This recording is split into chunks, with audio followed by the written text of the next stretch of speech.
For Labor Day weekend 2017, you've found the Georgia Gang. And topping our agenda today, there's an app for that. You can all help with the Houston story. Plant Vogtle is a go, nuclear's on the way. And Kasim Reed fires a shot in the mayor's race. Some of the stories up for grabs on the Georgia Gang. From the Fox 5 studios, the Georgia Gang starts now. And here we are on a holiday weekend, a 3-day weekend that we're all familiar with. And we should say happy Labor Day to all of us because everyone I know works. We can note for the record that, as usual, union participation, union membership is way down. The only sector of the labor movement that's growing is public sector unions. I note that because I have for the last 20 years, so let's just keep that up. Not much to say about Houston that hasn't been said. It was beginning as we taped last week. For me, it's been almost impossible to wrench myself away from the television set. It's on in the background or I'm watching it. A massive tragedy, we all know that. And, you know, there's an app for that, as I said in the headline. It's fascinating to me that J.J. Watt, the defensive player for the Houston Texans, as we taped, had raised over $13 million for his fellow citizens of Houston. I mean, Arthur Blank gave him $1 million. That's swell. That's wonderful. I'm glad. But one pro football player using social media, there's an app for that, raised more than $13 million. And I think to underscore that, I think it's wonderful that, you know, you do see the nation uniting on something like this. And you see people of all faiths, races, everybody stepping up. I think we're one of the most charitable and generous nations in the world. Well, we are. And you see this, whether it's Samaritan's Purse or the Red Cross or the Salvation Army, your example. I think it's great. It is, and even move.org is a fundraising for the left-wing site. Exactly. I mean, they sent out an email saying, let's help folks in Houston. But donate. Well, enough on the J.J. Watt phenomenon. That's a phenomenon of social media. It is. And youth. And an excellent use of social media. We see misuse of social media. Good point. Particularly in some of our civil or uncivil discourse, but this is an excellent use of social media. In the meantime, do you mean to step on you there, Jeff? In the meantime, the professionalism of Georgia government stepped up as well. It was interesting to see Governor Deal just calmly and coolly activate the troops. National Guard planes, National Guard troops, swiftwater rescue people, all kinds of help sent to Houston, an immediate waiver from the feds on that summer gas blend we're supposed to use that cost us more money. Right. And I thought we learned from Katrina and from Rita and the others. Absolutely. No, there's no question. We have learned from Katrina, and I think all of us have seen and read some of the stories that the governor is the key of any state where this happens. And during Katrina, the governor of Louisiana was just, no pun intended, in way over her head with the water. But and the president stepped up. He immediately had FEMA go there before the hurricane hit, which did not happen in Katrina. And to your point, yes, Governor Deal was right there. Other governors. It's a horrible tragedy. It's going to take, what, months and years to really kind of recover from that. Yeah, but there's some lessons learned as well, especially for those of you who, you know, see climate change in the context of the Monkey Scopes trial. This is real science. This is a 1,000-year event, and it only happens and is happening because we are experiencing climate change. So it's a lesson for you all.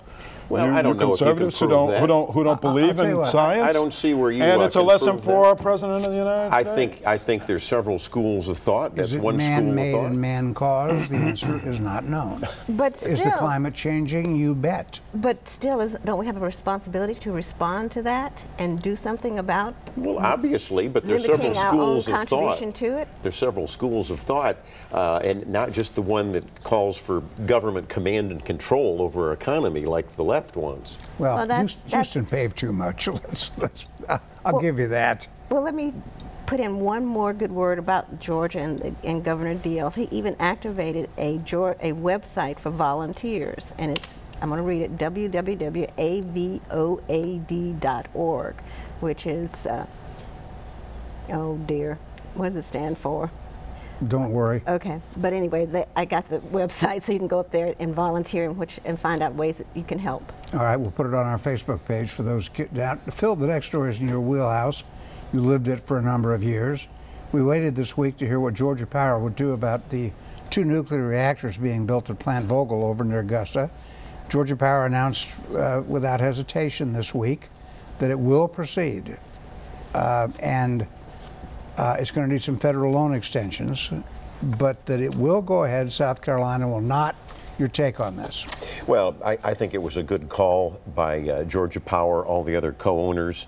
What we're doing, of course, is we're trying to construct 2 new nuclear units there at the plant. And you mentioned the federal government and the loan guarantee that will be extended. I know the Trump administration is for this. Governor Deal gave a ringing statement.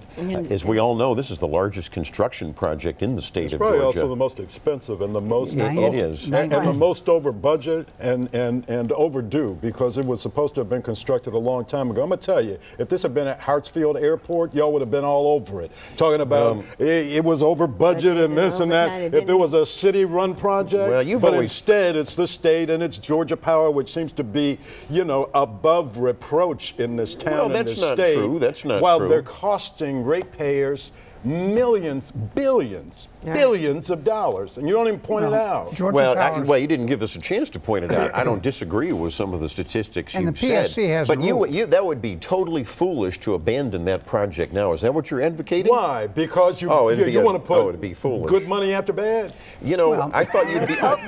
Do you know the state is growing? Let me just respond to this tirade here.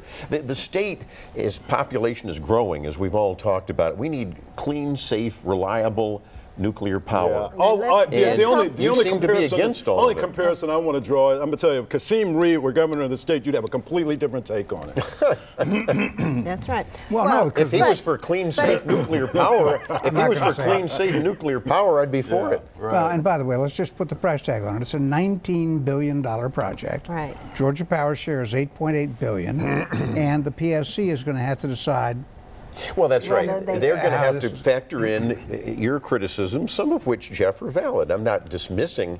These are terrible cost overruns. The owners had no idea, for example, that Westinghouse is going to go bankrupt. I mean, if you're running a company and all of a sudden you get the phone call, hey, your prime contractor is going bankrupt. But you don't say you can't pull the plug because you spent all this money. That's exactly what they did one state over. They did, and to Dick's point, they did the cost estimates. The PSC will probably decide, I would think, by the end of the year, January. I think it's supposed to be just in a few months. That's right. Now, one nice thing that happened this week, and it really was moving, was the ceremony at the state capitol to unveil a statue of Dr. Martin Luther King Jr. That was one of those black and white together things that you just feel good about. People like David Ralston from the mountains of North Georgia gave a brilliant speech. You had a great legislator like Calvin Smyre there to not claim credit, but deservedly get some credit. So, exactly. He did it. Right. He pulled it off. He made it happen. I think all of us would agree on the role of Representative Calvin Smyre. He is, for viewers who really don't keep up with this, he is the dean of really the House of Representatives. Well, more than 40 years. He helped initiate this. He worked, as you point out, with some Republicans. And he had to work with the King family. That's not always easy. That was kind of the worst part of it. It was tricky. Come on. Come on. You've been critical of the King family. Designated by the governor to intercede on his behalf. And he did a great job with the legislature and the family. You talk about a bipartisan crowd of folks coming together. Dick, it's a very valid point. I don't know. I was down there. There was 1,000 people, 1,500 folks. Johnny Isaacson was there. Karen Handel was there. You had all of these people coming together to this really historic occasion.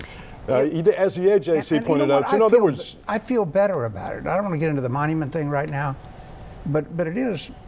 I feel better that a guy, one of the greatest Georgians ever, is at the state capitol. And everybody, you mentioned the speaker, Jimmy Carter, but Casey Cagle. A lot of people gave very moving speeches. It was just a wonderful event. It was wonderful, and I had to watch it live stream because I was traveling, and it was very moving. And I got a tear in my eye when the governor said that he declared it symbolizes the evolved mindset of our state as we continue to reconcile our history and our hearts. I thought that was just beautiful. Well, and that emphasizes the shared history, honor, Confederate history, honor civil rights history. Well, I think Well, you can honor 'cause we civil rights evolved, history.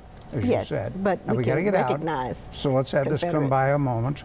We all agree, Okay. okay? And when we come back, We'll disagree. we're going to disagree on a whole bunch of stuff, including Kasim Reed, so stay with us. Have a question or comment for the Georgia Gang? Visit their website at fox5atlanta.com. There's an old political adage that political races don't really begin until Labor Day. I don't think that's true anymore. Some of them begin 3 years ahead of time. Right. But the mayor's race is definitely underway as we talk about this Labor Day weekend. But before we get to the politics of it, I think we should note that Kasim Reed has achieved another of his objectives. He's going to get the Civic Center off the city's books.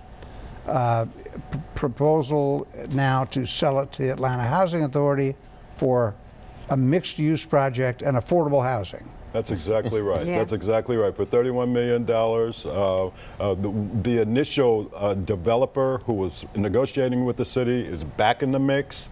The Housing Authority is going to take the lead on purchasing the property and making sure that there's a significant affordable housing component there and that there's some affordable housing units for people in the city who desperately need it. And it's just going to be a great project. You put this together with Underground Atlanta, which you criticized 30 years ago and you knew it was going to go kaput, got that off the city's books, got Turner Field off the city's books, got Ponce City Market off the Turner city's books, and I'm not even mentioning them all, that the facility down there in Southwest that the movie mogul bought. Lakewood. Yeah, Lakewood, I mean, yeah. it's an astonishing thing to have done in 8 years. Now, a lot of people look at this mayor and they say he's combative and this and that and the other. The fact of the matter is he has one stellar record of running this city. He gets stuff done. Well, I'm going to give credit. now. I'm going to give He credit gets where stuff credit is done. due. It's just that simple. I know you'll never criticize him, but I will agree with you on getting some of this off the books. Now what we have, though, is the mayor's race, and he's in it. Yeah, absolutely. He's willingly in it. He's in it with both feet. We had a poll this week from Landmark Communications, which showed that Mary Norwood has about 25% of the vote. 3 other candidates are right around 10%. 2 at 12 and 1 at 10. Keisha Lance Bottoms, Peter Second Amon, place. and Caesar Mitchell. And the prospect, if you look at that, you could have 2 white candidates in a runoff. I don't think anybody thought that was possible. Surely 1, but not 2. But in the middle of all this, Caesar Mitchell tries to break out of the pack, the city council president, by taking on Kasim Reed and saying you can't rebid the airport contracts. The next mayor should do all that. And that he said with the air of the federal 2018 contract. Yeah, with this air of the federal corruption investigation into the Reed administration, this isn't the time to do that. And boy, Alexis Kasim Reed came firing right back. With a vengeance. Yeah. and he said that, what do you say, Jeff, that Caesar Mitchell was just trying to do this to raise money from his donors because he's in a losing he said mayoral that. fight. He said that in a lot more. I think that it was a strategic mistake on the part of the Mitchell campaign. I think just the opposite. To lob that at this sleeping giant who never sleeps. Right. He is going to fire back. He's going to fire back hard. Those numbers are already down. There had to be a very disappointing poll for Caesar Mitchell. And when you got the mayor on V103 and on Twitter and down there at City Hall in a press conference eviscerating the president of the city council, you can't help but think that those numbers are going to continue to fall. So I think it was a mistake on the part of his consultants or whoever he's listening to take that shot at Kasim Reed. But you know what? And he fired right back and But hard. Caesar Mitchell's taking a pretty good gamble. Yeah. Phil, there's an old saying down at City Hall, the Russell Building is watching. That's where the feds are. Well, and if you, this corruption investigation is very far-reaching. Well, I think Jeff forgets the fact that there's a corruption investigation on what? Contracting, pay to play, and whether it was Caesar Mitchell or somebody else. I know candidates Mary Norwood, and Well, let me finish, because I know you don't like this, But the fact is, we need to go slow and be cautious. And I think City Council... Go slow and be cautious. Yes, on They've been contracts. investigating for 2.5 years. Yeah, You don't and think we're they've been going slow? And we're going to get some indictments. And they may you not- can When? count on We're it. going to get them in the next 60 days? You can count on We're it. going to get them in the next 60 days? And you think it's going to implicate the mayor of the Well, city of no, Atlanta? that's- You're exactly completely wrong. I'll tell you something. And so is Caesar Mitchell and anybody Well, that's else not what I who thinks said. that there's Well, going to I be an don't- indictment yeah. of this mayor in the next 60 Nobody days. said or at it. any No, I'm point not in the saying the future. mayor's- Nobody We're not said saying that. saying Plus, that. I'm saying that Caesar, it was a brilliant strategy to make him step out from the pack, and maybe it didn't happen soon enough for the polling. Thank you. But it certainly put him out there as a voice to be heard. And I think you're going to hear Mary Norwood make many of the same sounds. I don't Right. quite Well, understand they the rise. both she and Peter don't think Amon. so. Without denigrating all the Followed him. candidates, because this is a good field, I don't understand how Peter Amon suddenly popped up to 10, 11%. And I don't understand how Keisha Lance Bottoms did. She was already there. Keisha was in second place the last time Landmark did this poll. Peter's been on TV at least twice. Yes, He's got he started mailers way out there. He's been early. on the radio. He's got He's been doing a huge lot of- resources. lot of campaigning. And so, of course, he's going to come up some. The question is, it's still very much a racialized vote. You got 2/3 of whites voting for whites if you take this poll at face value, and you got 4 out of 5 blacks voting for blacks. But there are so many black candidates that, as you said at the start of this, it's very possible you could have 2 white candidates in a runoff. You got to make somehow the black field has to be consolidated. And I'm going to tell you, with Kasim Reed, I think relentless when it comes to Caesar Mitchell. Those numbers are going to go down. Keisha Lance Bottoms is going to rise. Does he bolster her or does he attack Mitchell? I think that He has to do I both. think that the effect is that she benefits. And the other thing, if you look at that poll, and I think this is significant, is she has more black support than anybody else in the race. She has a larger plurality than anyone else. Interestingly, Caesar's numbers for black support are equal to Mary Norwood's. They're both at 14.5%. So it's going to be really interesting. I didn't see that number. With Phil, the- Well, I- last thought, we got to get out. Well, Let's the other do it. thing Let's is- do a dispassionate look at the race, and I do agree with your point. I think it was smart for Caesar to do that, and it brought up his numbers. You're right about Peter Amon. He's been on TV. I do think this. I think that the African American candidates, with the exception of Keisha Lance Bottoms, are not pro Kasim Reed. I think it's a very interesting political dynamic there, and I don't see her really coming up that much. You're right, Jeff. It is a fractured race out there. Yeah, although I sure. think we all agree on one thing: it's very fluid right now. Yeah. I just don't think it's you still want to be at 10%, no matter what race you're in or Right. whatever, you know. And I think you'd rather And do we what don't Mary see Norwood don't is. see Vincent Fort rising. I'm a little No, that surprised surprises at that. me too. Or John Eves. Yes. Right. Who? Right. John John- Eves. Yes. Okay. He said who? That was on purpose. I'm so Well, there's Fulton County, isn't there? You're All back. right. When we come back, we're going to have to regroup because we haven't done this exactly like a Swiss watch, more like a Hong Kong knockoff. Stay with us. Have a question or comment for the Georgia Gang? Visit their website at fox5atlanta.com. And right after this holiday weekend, Fulton County officials will present their tax digest to the commission and the state of Georgia for approval. Probably not much sense in getting into it in detail now, just lay down a warning marker.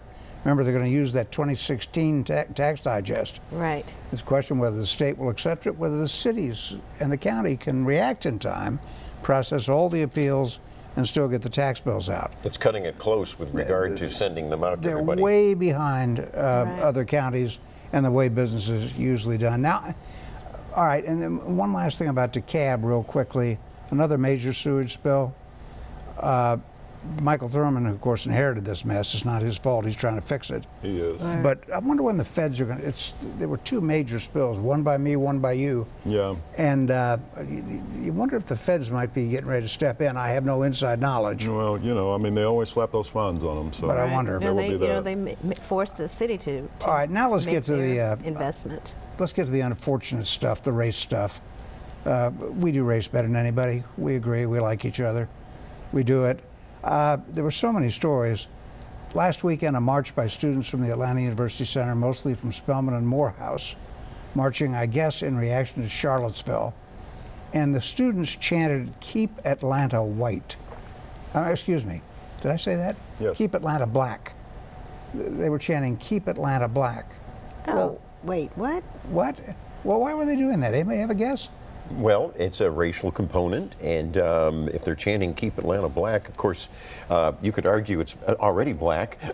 But I think that goes to the political dynamic we were talking about in the last segment with the mayor's race, with our analysis that white candidates have a chance to have a white mayor since what, 1974, and so that's part of the dynamic. I can't believe I typed "Keep Atlanta White." You did. You did, and That's you said why you it were too. so confused. That's Yes. why we were so They were confused. chanting "Keep Atlanta Black." Oh, thank you. There's a little bit of a difference between No the two. kidding. I'm sorry. Particularly You were from who looking was at chanting. It's like, what? That's why I didn't know awful. what you were talking about. Okay. Now, in Cobb County, another racial dynamic, but a fascinating one. A policeman stops a car on suspicion of DUI a year ago. And he goes around to the passenger side and asks the passenger for ID, and she's got her hands up in the air. She says, I can't put my hands down because You might shoot me. you might shoot me. He wanted her ID, and no, I can't do that. And so he said, well, we only shoot black people, right? Sarcastically. You think? You think. Amen. That's what he said. How do you know? Well, that's what he said. But you weren't there. no. And Well, she neither was were you. white, and she was white. He was trying to talk her down, he says, or his lawyer says. And that Lieutenant Greg Abbott has been fired. Why did it take a year? Well, because they were They doing the didn't know. DUI case, and then they got the video. The DUI lawyer heard the comment on the Cobb Tape. County police. But that's a Dash good question. cam. Why did it take so long? And why did the police chief just see the tape a week ago? Well, he just came in June, right? Well, that's right. Became the police chief this I think it's a case But, of I think it's a case of a new police chief setting down markers. I'm the new sheriff in town, so to speak, and we're not gonna cross any lines. We're not gonna. It's too, and let me tell you, if it was said sarcastically, if it wasn't intended as a joke, it's too sensitive a topic to joke about. Well, that's clearly, right. right? Well, I guess right. that's the police chief's Yeah, point. that was Well, what and I think Right. he's setting a marker for what goes down to police training, and you're absolutely right. You should go by the book. And there should be no mention of race at all on a police stop, and you do your procedure. Right. And Very simple. Yeah. And are that's you- shocking because this guy was a veteran of the. Yeah, 28 years. Yeah, and we And he was need trying to even talk her veterans down. to be And he was trying to talk her down. professional. Yeah, He but was that's trying to not- talk her down. But it was a white code, perhaps, that we don't know. Well, I don't know understand about any about. code, Right. but he Well, I'm just just was saying, why would he unprofessional. say that? We got to And get why out. would We he won't think have she time would to get to be what with it? one state representative said to another state representative on Facebook. We just won't have Yeah. time for that. Well, just for And very- In the then- same I think they're vein. friends, Same by the thing. way. Well, Same very issue. quickly for the viewers, let's talk about Representative Jason Spencer. He was friends with a black representative. They were were taking seatmates. this. Seatmates. That's right, seatmates, friendly, and it was perceived as a threat. But it's a lesson. Don't say all this crazy stuff, especially about race, And especially in the on social Facebook, media. especially in the social yeah, media. Again, Right. There we go. Yeah. Yeah, go raise $13 million, but don't Thank you. say someone's going missing Exactly in right. the Okefenokee swamp. All right. Yeah. When we come back, winners and losers. There you go. Time now for the week's winners and losers. Each of us will have to be quick. Jeffrey. Again, I want to go back to the statue unveiling and the bipartisan support that was there. Senator Isaacson, who is, in ill health and leaning on a cane, still, he said, I wouldn't be anywhere else today. Casey Cagle, the speaker, governor's wife, congressman, all of these people. Calvin Smiley. It was a great, and Calvin Smiley has got to be the winner. And the King family. And then there's the unveiling. And it was just a wonderful moment. But you looked up and you said, who is that? That doesn't look like Martin Luther King Jr. Oops. Well, of course, maybe that's why Dexter King and Martin Luther King III didn't come. Oh, Alexis, yeah. go ahead. Okay, well, I'm going to again go with the governor as my winner for the week because of his sentiments that he expressed at the unveiling.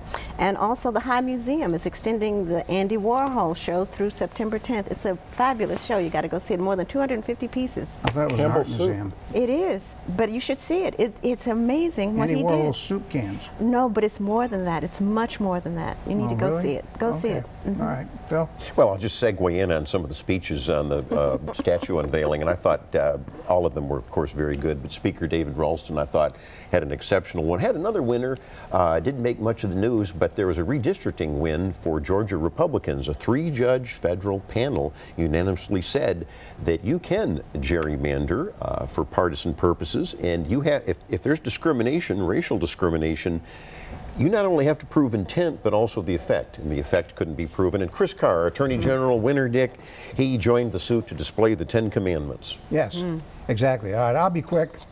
President Obama said it couldn't be done. Donald Trump has done it. GDP growth of 3% for the second quarter. We'll see if that keeps up. And you can't make this up. In Los Angeles, Columbus Day is no longer Columbus Day by vote of the City Council. Believe it, it is now Indigenous Peoples Day in Los Angeles. Really, it's a federal holiday, and now it's Indigenous Peoples Day.